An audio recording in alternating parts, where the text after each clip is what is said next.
Although Brett and Rose Adams bought a neighboring strip of land for their garden, the area they had to build on was an acute triangular shape. They had to use the plot cleverly to suggest space, so they chose an entrance hall design with a central garden atrium, allowing light and creating breathing room for interior designer Leighton Clapton. I know who you are.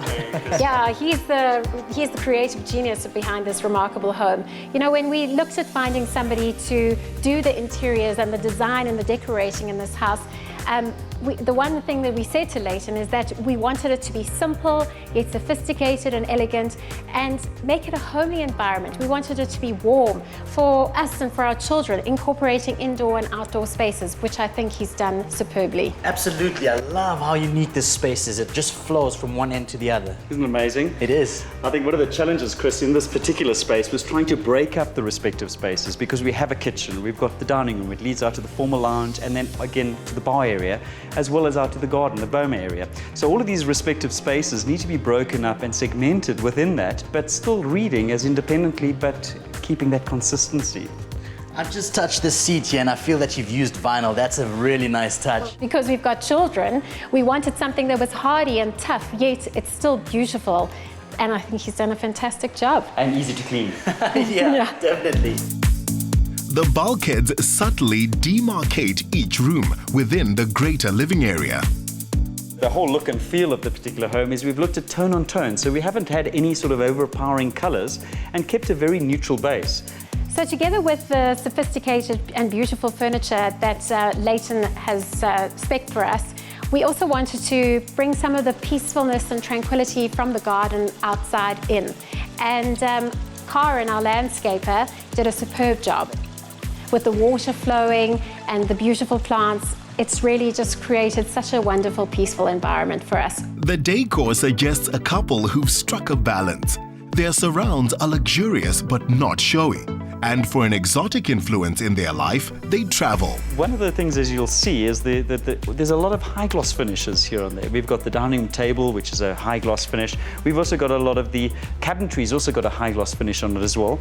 And then we've maintained it with the textured fabric. We've also incorporated a lot more vinyls in the sofas as well, just for the high maintenance and the kids. And we've also put dot wallpaper in here and there to create a more feature look. For easy entertaining, steps lead down to a wine cellar and then the bar and boma areas. One of the important factors of the wine cellar was it actually broke up the space. And not just breaking up the space, I think it's also it's a great focal point, because we've got a glass facade, so you look straight into the wine cellar, so it becomes more of a feature in the home. What I love is the different levels in the house. That's another unique feature. It was the lay of the land, and we bring that into different sort of elements, everything from the deck outside leading to the pool. Like the ceilings, it segments and breaks those different areas up, but still maintaining that open flow. The boma really makes this place truly South African. Yeah, and it's also a very tranquil environment, and we just can't wait as a family to have lovely warm fires going outside with all our friends, waiting for the winter. Am I invited? If you'd like to come. We've also used a great outdoor fabric there, so it's completely UV protected and brought a little bit of color into the boma area, and the cushions are an outdoor vinyl. Natural light is channeled in through the central stairwell, which adds height and lands in a room where the family spend as much time together as they can. And here, Chris, we have the pajama lounge. Quite a nice, relaxing family room where the family can just take it easy and really enjoy the space. You'll see we've incorporated a wallpaper in this area as well, but only on one wall. So we haven't wallpapered the whole room, creating a more focal point in this room. And here we've actually custom made the cabinetry to fit within the space. Great for the kids to do homework or for a little study environment. And it is definitely a well-used space. The children's bedrooms each have a loft play area. The thought given to creating these spaces is typical of Rose, who gave up her position as a chartered accountant to be a stay-at-home mom. The master suite is certainly worth staying home for. And here, Chris, you'll see we've incorporated the Vengi framed headboard with the fabric panels within the headboard and maintaining the tone-on-tone color palette that we've selected throughout the house, but giving it a slightly more feminine approach with the wallpaper, the feathered wallpaper. And once you close the curtains at night, it really creates such a nice warm environment, like our own little cocoon.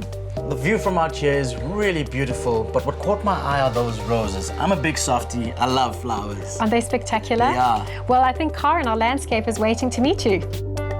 It was a visionary decision to buy this servitude. It allowed a fair-sized lawn, room for the pool not to feel hemmed in, and a decent canvas for Karen Gardelli to work with. It's no mistake that you have so many roses in here, and Our Lady of the Hour is named Rose. That's quite correct. She has an absolute passion for roses, as do I. And this is the third garden that I'm doing for them, so I think I do understand what they like. Privacy is very important. So we have created this garden, making a background of very large trees and hoping to block out neighbors and the rose. Oh, wow, look at this one. This is so beautiful and it smells really good as well. That is a magnificent rose. That is called Double Delight and is a firm favorite of everybody. It's a magnificent rose, magnificent. It absolutely is. But I must tell you a very poignant story. Brett's mother, who was a great lover of gardens and instilled the love of gardens into her children. Ingrid, right? Ingrid, that's right. Brett came to me and asked me whether we could name a rose after Ingrid, which we did. And yesterday, we planted the first Nana Ings. This is the rose. Now, Nana is what her grandchildren called her, and Ing is what her husband Keith called her. So this is a very, very special part of the garden, and we have planted 30 of them yesterday for the first time. The memory will live on forever. It absolutely will, and she should be very happy knowing that she's in this peaceful, wonderful, happy garden. Putt-putt on the roof is a different way for mom and dad to catch up on the day's news, from cricket and tennis-loving Ryan and aspiring dancer Sarah. What were some of the challenges you faced while building this property, and how did you overcome them? I wouldn't say challenges. We had a very good team in place, our builder, our architects, Leighton, our interior designer, Karen, our landscaper. So it was actually a pleasure. You know, we've got a finished product which we're very proud of, and an environment where the kids in this kind of an estate can grow up like we used to grow up. So certainly not a challenge, it's been a pleasure. Kiddos, what's your favorite part of the house? My bedroom, because I've got a loft and fairy lights, and I get to play putt-putt outside with my mom, dad, and my sister. And you, sir? I love my parents because they bought this beautiful house to have fun and play in. So much of this design is an investment in family, which Brett and Rose realize offers the best dividends of all.